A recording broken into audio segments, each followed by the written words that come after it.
Dana White bilang Arman Tsarukyan tidak jadi layak memperebutkan sabuk. Yaps, itu dikatakan langsung oleh sang presiden UFC, Dana The Big Boss White.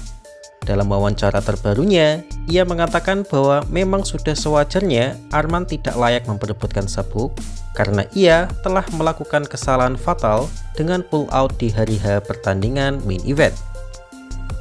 Dana menilai itu adalah kesempatan emas bagi seorang fighter, namun karena gagal memotong berat badan, maka Arman menarik diri dan Dana memang sangat kecewa akan hal itu.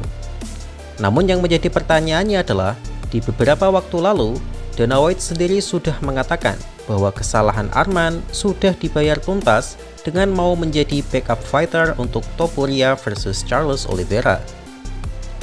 Ditambah lagi, Arman sudah membuktikan kualitasnya dengan menang atas Dan Hooker di UFC Qatar bulan November lalu. Jadi sebenarnya, posisi Arman di sini sudah sangat tepat untuk memperebutkan sabuk kelas ringan. Sama seperti Michael Chandler yang menjadi backup fighter untuk Khabib versus Justin Gaethje, kemudian menang satu kali lalu mendapatkan title shot. Caio Borralho yang menjadi backup fighter Khamzat versus DDP seharusnya juga bisa mendapatkan title shot, tapi sayang Imavov berhasil mengalahkannya. Karena itu, banyak fighter dan pengamat bersimpati pada Arman tentang ketidakadilan ini. Mulai dari Islam Makhachev, TJ Dillashaw, hingga Daniel Cormier yang notabene-nya bekerja di UFC sebagai komentator ikut mengkritik bosnya sendiri. Bahkan Justin Gaethje yang notabene-nya diuntungkan atas kasus ini secara implisit juga mengatakan bahwa ia merasa nggak enak pada Arman. Justin mengakui bahwa Arman sangat berbahaya dan seharusnya sudah layak untuk mendapatkan title shot. Justin bahkan hanya mau melawan Arman jika urusannya adalah sabuk dan enggan melawan Arman di pertandingan non-sabuk, mengingat betapa berbahayanya seorang Arman Tsarukyan. Namun, ya ini adalah UFC, di mana pasti ada beberapa hal yang dikorbankan untuk mendapatkan cuan yang lebih banyak. Karena tidak bisa dipungkiri, tujuan utama industri adalah menghasilkan uang sebanyak-banyaknya. Ini adalah perusahaan Amerika, jadi ya unsur kapitalis sangat melekat di sini.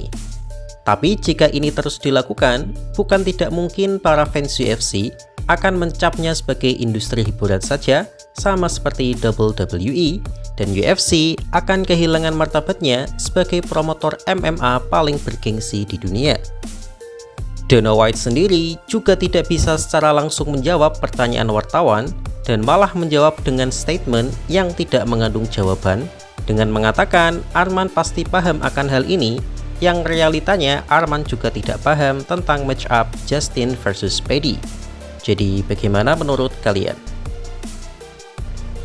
Sean O'Malley bilang ia merasa layak mendapatkan title shot andai ia bisa menang dari Son Yadong. Yaps, tidak bisa dipungkiri, match up Justin versus Paddy dalam perebutan sabuk interim UFC lightweight adalah kontroversi yang mewarnai akhir tahun ini di dunia MMA. Hal ini juga diikuti oleh event setelahnya, yaitu match up perebutan sabuk undisputed UFC Featherweight Championship antara sang juara Alexander Volkanovski versus Diego Lopez. Dan ini membuat banyak fighter merasa dia layak memperebutkan gelar karena merasa ia punya banyak fans. Contohnya adalah Sugar Sean O'Malley. Begitu mengetahui Petr Yan berhasil mengalahkan Merab, O'Malley langsung menantang Petr Yan dalam perebutan sabuk. Meskipun dia sadar bahwa secara catatan win streak ia tidak layak, tapi alasan ia berhak adalah ia akan menang dari Son Yadong bulan depan dan ia pernah menang atas Petr Yan. Ya, memang pikiran O'Malley selalu masa lalu sih.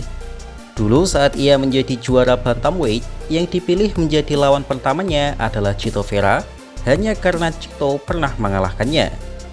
Hal ini sama persis dengan alasan Kamaru Usman yang ngebet ingin langsung mendapatkan title shot melawan Islam Makhachev dengan mengungkit masa lalu dia sebagai sang legenda.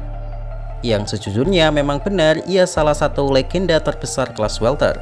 Tapi di performa 3 tahun terakhirnya kurang impresif dan seharusnya tidak layak memperebutkan sabuk. Sama seperti Usman, O'Malley juga berpikir ia memiliki fanbase yang banyak, jadi secara bisnis pasti akan menguntungkan UFC. Meskipun begitu, Sean O'Malley tampaknya lebih toleran dibandingkan Usman, karena jika yang ditunjuk untuk title shot melawan Piotr adalah Umar, andaikan ia menang dari Figueiredo, O'Malley tetap senang akan hal itu, karena di atas kertas, match up Piotr versus Umar Nurmagomedov adalah match up yang sangat seru dan mendatangkan banyak uang. Tapi jika murni dari sisi sportivitas, Merab Dvalishvili sangat layak untuk langsung rematch trilogi. Statusnya sebagai mantan juara dominan dan ia bertarung 4 kali dalam setahun dalam title fight, sangat layak untuk mendapatkan rasa hormat. Kabarnya, UFC juga meminta Merab untuk beristirahat total tanpa batas waktu, dan begitu ia sudah merasa 100% sehat, maka UFC akan langsung memberikan tiket trilogi. Tetapi Merab ya Merab, dikasih privilege, tapi ia seakan menolaknya dengan menyatakan ia siap bertanding trilogi di bulan April. Wah, ini setengah gila sih, karena bisa teman-teman lihat sendiri bagaimana hancurnya Merab saat diberikan damage brutal oleh Piotr. Karena itu, UFC menyarankannya untuk istirahat total saja, tapi sepertinya dia tidak mau. Mesin emang susah diminta istirahat sih. Tapi jika memang Merab mampu pulih dan melawan Piotr untuk trilogi, maka ini akan sangat seru, dan match lainnya adalah Umar versus O'Malley untuk memperebutkan tiket title shot selanjutnya. Kalau itu kejadian, maka UFC benar-benar layak menobatkan juaranya sebagai undisputed champion. Tapi tetap saja unsur komersialisasi pasti akan bermain di sana. Jadi bagaimana menurut kalian? Kedua, datang dari si paling realistis di UFC lightweight, yaitu Renato Moicano.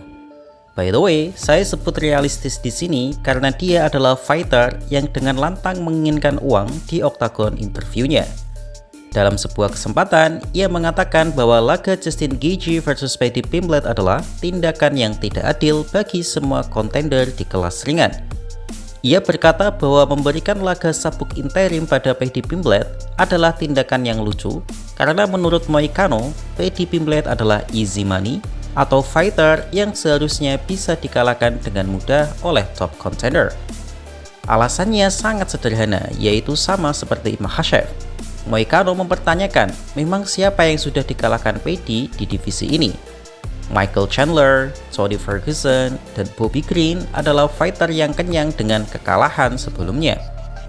Apalagi tiga-tiganya adalah fighter tuir yang sudah melewati masa prima mereka, jadi mengalahkan mereka sama sekali tidak mengesankan. Dan beruntungnya lagi, lawannya nanti adalah Justin Gaethje yang juga memasuki masa uzur dan sudah jauh dari masa primanya. Ya, itu fakta sih. Paddy memang sangat diuntungkan di sini. Padahal menurut Moicano, Paddy hanyalah easy money.